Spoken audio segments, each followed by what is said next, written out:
စားလို့ကောင်းမှစားပါတခါကတထေးကြီးတယောက်မှာသားနှစ်ယောက်ရှိသည်တထေးကြီးကွယ်လွန်ခါနီးမှာသားနှစ်ယောက်ကိုခေါ်၍ပစ္စည်းများကိုအညီအမျှခွဲဝေပေးလိုက်သည်ငါသားများလူဘဝမှာစားကောင်းမှစားပါစားလို့မကောင်းရင်မစားပါနဲ့လို့မှာကြားပြီးတိတ်ဆုံးသွားသည်ညီငယ်သည်ဖခင်မှာ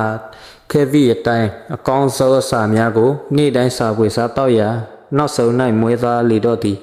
တခြားမြို့မှာအိမ်ထောင်ကျနေသောအကိုကြီးချမ်းသာနေကြောင်းကြားရ၍ညီငယ်သည်အကိုကြီးစီရမြို့သို့သွားလေသည်ကိုကြီးအိမ်သို့ရောက်သောအခါညီငယ်ကအကိုကြီးအဖေမသေးခင်ကမှာခဲ့တဲ့အတိုင်းစားလို့ကောင်းမှစားပါဆိုလို့နေ့တိုင်းကောင်းလာတွေစားလို့ခုကျွန်တော်တော့မွေးနေပြီကိုကြီးကအဖေစကားနားထောင်ရဲ့လားဟုမေးလိုက်သည်ဖေစကားကိုနားထောင်ပါတယ်စားလို့ကောင်းမှစားပါတယ်ဒီလိုနဲ့အကိုကြီးတစ်နှစ်တခြားချမ်းသာကြွယ်ဝလာတာပေါ့ဟုဟိုဖြစ်သူကညီငယ်ကိုပြတ်ဖြေလိုက်သည်ညီငယ်ကဒါဖြင့်အကိုကြီးနေ့တိုင်းပါဒီစားတယ်လေ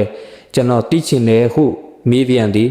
အကိုဖြစ်သူကတီးရပါတယ်ငါညီဒီနေ့မနက်ပဲအကိုကြီးနဲ့အတူမနက်စာစားပါဟုဖိတ်ခေါ်လိုက်သည်ညီအကိုနှစ်ယောက်လက်ထဲသို့အန်တူစင်ကြသည်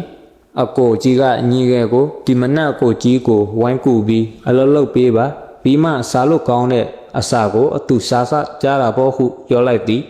ညီငယ်ကအကိုကြီးနှင့်အတူကူညီပြီးအလုပ်လုပ်ပေးသည်မွန်တဲ့အချိန်ရောက်သောအခါညီငယ်သည်အလွန်စားလာသည်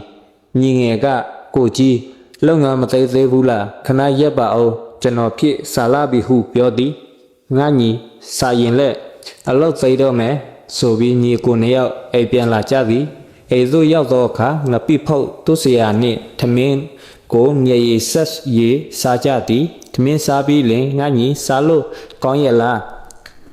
ကောင်းလိုက်တာကိုကြီးရဲ့မြေလဲဒါလဲအလွန်ပဲအေးငါညီမှတ်ထားကွစားလို့ကောင်းမှစားပါဆိုတာနေ့တိုင်းစီဦးထောပတ်တွေကြက်သားဝက်သားတွေစားနေဖို့အဖေမှာခဲ့တာမဟုတ်ဘူးစားရင်စားကောင်းတာပဲအလောလို့ရင်စားလာမယ်စားတဲ့အခါစားရတဲ့ထမင်းခင်းဟာဘာပဲဖြစ်ဖြစ်ကောင်းနေမှာပဲပေါ့အလုပ်လဲပြီးအကျိုးလဲများငွေကုန်လဲသက်သာတာပေါ့ညီဖြစ်သူလဲအကိုကြီးပြောစကားကိုသဘောပေါက်ပြီးလောက်ကန်စားတော့ကြောင့်မကြမီစီးပွားချမ်းသာရလေသည်